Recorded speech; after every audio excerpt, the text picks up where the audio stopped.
Vamos complementar essa estrutura modular desenvolvida na linguagem de programação C, que através da função figura monta uma matriz figura com essas características. Então vejam, aqui ela está ativando a função figura, enviando como parâmetro o valor constante 9, que define o tamanho da matriz. Veja aqui uma matriz quadrada de 9 linhas por 9 colunas. Então, evidentemente, a gente não vai fazer a chamada da função com esse valor constante. Vamos fazer com que esse valor seja um valor fornecido através de uma ação de entrada de dados. Então, aqui na função main, vamos declarar a variável n, uma variável local da função main, e através do comando de entrada,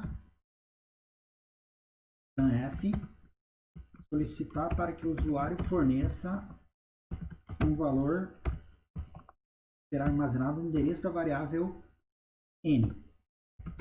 Vamos emitir uma linha através do caractere barra invertida n e depois ativamos a figura enviando para lá o valor da variável n. Então agora, nesse momento, o valor que define o tamanho da matriz será resultado de uma ação de entrada de dados. Vamos executar o código. Lá 9, está feita a matriz de tamanho 9. Agora uma segunda execução, tamanho 17. Aí uma matriz de 17 linhas por 17 colunas, seguindo as características indicadas. Vejam que o elemento da linha central e da coluna central é asteriscos, formado aqui por essa condição.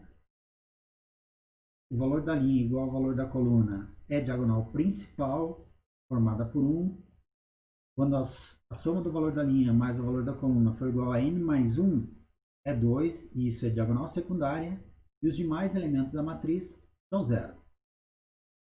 Mas vejo que a primeira característica, os elementos que estão no meio da matriz, na parte central da matriz, tanto para a linha quanto para a coluna, essa condição só ocorre quando a dimensão da matriz for ímpar. Neste caso, a matriz é 9. 9 na divisão inteira por 2 dá 4, mais 1 dá 5. 5 é o valor central da matriz. Vejo que 5 é a linha do meio da matriz, porque antes do 5 temos 4 linhas, e depois do 5 também temos 4. A mesma coisa ocorre com a coluna. Coluna 5, à esquerda temos 4 colunas, à direita mais 4 colunas.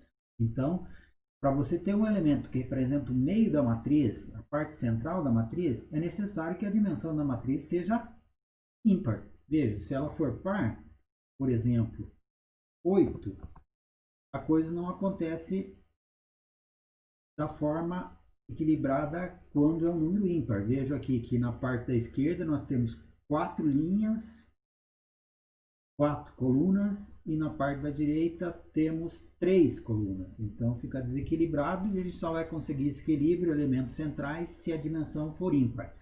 Então aqui na entrada de dados a gente vai usar um comando de repetição com avaliação a posteriori e consistir a entrada de dados, aceitando somente um valor para n quando ele for ímpar. Então, para tanto, a gente usa o comando do while, que tem essa sintaxe, e pedimos, enquanto o valor de n, o resto da divisão de n por 2 for igual a 0, se isso for verdade, significa que n é um número par. Então, a gente vai fazer a entrada de dados enquanto for par, interrompendo o processo de repetição quando o valor de n for ímpar. Então, veja que é um comando de repetição do tipo do, faça. O while define-se a condição que mantém ou não a repetição. Então, faça enquanto verdade. Então, vai repetir enquanto verdade. Essa expressão lógica é verdadeira sempre que o resto da divisão de n por 2 for igual a 0, ou seja, sempre que n for par. Então, ele vai fazer a entrada de dados enquanto for par.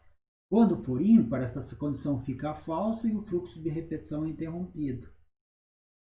Então, é isso que a gente vai ter aqui, com o comando do while. Vejam que a sintaxe, nós temos elementos de bloco iniciando o bloco logo depois da cláusula do e imediatamente antes da cláusula while. Tudo que ficar dentro do bloco será repetido enquanto a condição implementada for verdadeira. Quando a condição for falsa, o fluxo é interrompido. Vejam aqui, vou executar o código. Olha lá, com 10 é par, permanece. Vejam que ele volta a pedir novamente o valor de n. 20.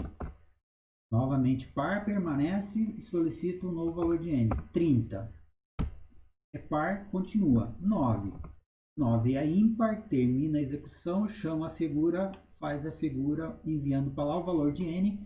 Nesse caso particular, a entrada de dados definiu para n o valor 9, faz a matriz de tamanho 9. Então, o do while é o tipo de repetição, de comando repetição, utilizado principalmente para consistir dados de entrada. Nesse caso particular, a repetição será feita enquanto o valor de n for um número par.